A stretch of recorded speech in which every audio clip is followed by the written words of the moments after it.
You ever wake up one morning thinking life's finally slowed down, just you, the land, the sky, a hot cup of coffee, and nobody barking orders but your old shepherd dog? Yeah, that was me not long ago. I'd spent 40 years serving my country, sweating through deserts on the other side of the world, and then just trying to find a little quiet when I finally hung up my uniform. My ranch was supposed to be my finish line, a place where the only thing that marched was the wind through the pines, where my horses grazed and the sun cracked open across acres of peace. And then she showed up. Man, if you could see the way Olivia Adams came clacking up my driveway, clipboard in one hand, ego in the other, wearing a pink suit so bright you'd think she was auditioning for the role of suburban dictator, you'd know what I mean. This property violates community standards. You need to vacate immediately, she snapped, like I was some squatter and not the man who built this place with his own hands. I told her, calm as you please, ma'am. This ranch has been here since before your HOA even existed. She grinned one of those smiles that never hits the eyes and said, then it's time to modernize. That's when it hit me. This wasn't just a nosy neighbor, this was war. If she wanted a fight, she picked the wrong veteran. But hey, before we go any further, drop your city and local time in the comments. Let me know where you're watching from. And if you like wild HOA stories, hit that subscribe button so you never miss the next one. See, after years in the Marines, I figured I'd earned my slice of calm.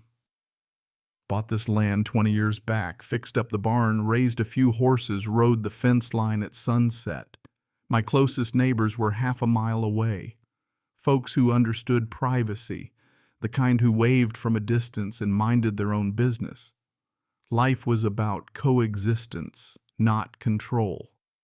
But then the suburbs started closing in, sprouting up rows of identical homes with white fences, manicured lawns, and matching mailboxes that looked more like an army formation than a neighborhood. With them came the Homeowners Association, Silver Creek Estates, they called it. At first I figured I was safe. My land sat just outside their original boundary. But the HOA had bigger plans. One afternoon I found a letter slipped under my gate. No stamp, no signature, just a notice from Silver Creek Estates HOA. Said my barn didn't meet color standards. My fence was visually discordant. And my military signs needed aesthetic committee approval. I laughed so hard I nearly choked on my coffee. I called the number at the bottom. Cheerful lady named Cheryl answered. I explained politely that my ranch wasn't part of their development, wasn't under their rules. She just said, oh, I'll let the president know. Next thing I knew, Olivia Adams was marching up my drive, bright pink suit and all sunglasses big enough to double as a shield. She hit me with a list, white barns, matching shutters. No military branding, as she called it. I told her again, ma'am, you got no authority here. This is federal land recorded long before your HOA was ever chartered. She gave me that tight, troublemaking smile and said, boundaries can change, Colonel. The county just approved new zoning. Your ranch is now within Silver Creek's influence area. Influence, not authority. I reminded her of the difference, but she just said, we'll see what the board says, and stormed off, trailing that perfume that made my horses sneeze. After that, the letters kept coming. Final notice pending penalty, non-compliant signage. I started saving them in a folder labeled comedy material. Word got around the local diner that Olivia wanted to run the old Marine off his land, said I was lowering property values. That's when I realized this wasn't about aesthetics. It was about power. So I showed up at the next HOA meeting. The place looked more like a courtroom than a clubhouse. Marble floors, fancy chandeliers, residents lined up like kids at roll call. Olivia ran the show, ticking off violations and proposals. When they opened the floor, I stood up and addressed the so-called inclusion of my property in their zone. She tried to shut me down, but I wasn't about to be bullied in my own backyard. I handed over my land deed, federal sign notarized 20 years ago under the Veterans Land Grant Act, not subject to their rules. Check your county records before you send another letter, I told her. For a second, she looked stunned. Then her face went stone cold. You can wave your military papers all you want, Colonel, but around here we follow HOA law. Never saw that one in the Constitution, I shot back. The crowd laughed. She ended the meeting early, her cheeks burning. After that, things escalated, drones buzzing overhead, HOA compliance teams sneaking around my fences. I caught a couple trying to measure my property. They took off when my dog Daisy barked. I went to the county records office, met an old Navy vet behind the counter who confirmed Olivia was bluffing. I pulled every map, every plat, every document I had, and prepped a folder titled Legal Education for HOA Presidents. But Olivia made her next move first. One morning I found a bright orange notice to vacate nailed to my gate. Said I had 72 hours to leave or face penalties. I laughed out loud. But you can only laugh so long before principle kicks in. That night I sat on my porch horses, calm, the smell of hay and dust in the air, and I made myself a promise. If Olivia wanted to play commander, she was about to get a lesson in real command. The next morning, a white SUV showed up, Silver Creek Compliance, painted in gold. A couple of nervous-looking folks hopped out, snapping pictures from the roadside. "Step past that post and you're trespassing," I warned. They didn't. Instead, they left in a hurry. I added the new notice to my folder and pulled out my deed packet, made 3 copies, one for the sheriff, one for the county clerk, one for me. By noon, my neighbor Sam texted Olivia was blasting my defiance on the HOA app, calling a special meeting. I grinned. At 2, a black car rolled up sheriff's deputies. One Morales I knew from the neighborhood barbecues. We got a call about a trespasser, he said, not looking convinced. I showed him the deeds. "You're clear, Colonel," he said, promising to file a report for civil harassment if Olivia's crew stepped on my land again. That evening, the HOA meeting looked more like a battleground than a boardroom. Olivia tried to rally the troops, but when I stepped up and showed everyone my documents, the mood shifted. "Your charter is just a brochure, not the law," I told them. Even her own people started doubting. Olivia threatened fines, liens, calling the county. I told her, "Can't lien what you don't own." Then I mentioned my complaint to the sheriff and the county and held up her orange notice. Cameras flashed, the crowd started laughing. A board member finally called her out. Was she really going after a veteran's ranch? "We're protecting our investments," she hissed. "Rustic eyesore," she called my ranch. "Rustic eyes built this county," I said. That line brought down the house. Next morning, I called in a favor from the old base.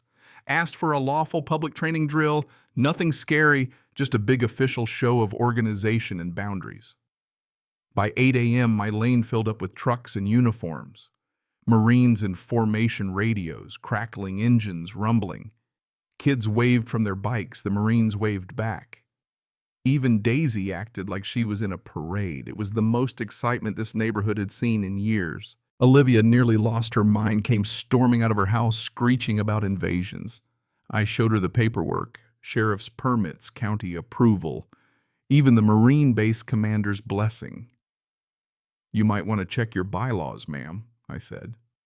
Meanwhile, the Marines fixed potholes, trimmed hedges, cleaned ditches, basically did more in one morning than the HOA had done in a year. The neighborhood was spotless. Olivia's house stayed shut, blinds twitching. Word got out first local, then national. Videos of the whole event went viral. Colonel stands his ground, the headlines read. Memes of me sipping coffee with the caption, "When Karen declares sovereignty, but you've got the deed." The next day, the county showed up for inspections, found code violations everywhere, including at Olivia's house. She exploded, screaming about conspiracies, waving her clipboard like a sword, but nobody listened. Even her own vice president finally told her to stand down. The news vans rolled and reporters everywhere. Her meltdown was broadcast for the world. The final straw. Her sprinkler system blew up during a press conference, showering her in muddy water, live in front of the whole town. I tried to offer a hand. She slapped it away. "This isn't over," she screamed. "You'll regret this." But her own board had had enough. By the next week, she was out removed as HOA president pending a full investigation. County audits uncovered financial shenanigans, and her reputation crumbled. She moved out of Silver Creek under cover of darkness, house bank owned within 2 months. The neighborhood changed after that. Fences, mismatched lawns, whatever color folks wanted. Kids played without fear of citations. The new HOA board, led by Ruth, a woman with common sense and no clipboard, invited me to a barbecue. First time I saw Silver Creek not as a fortress, but as a community.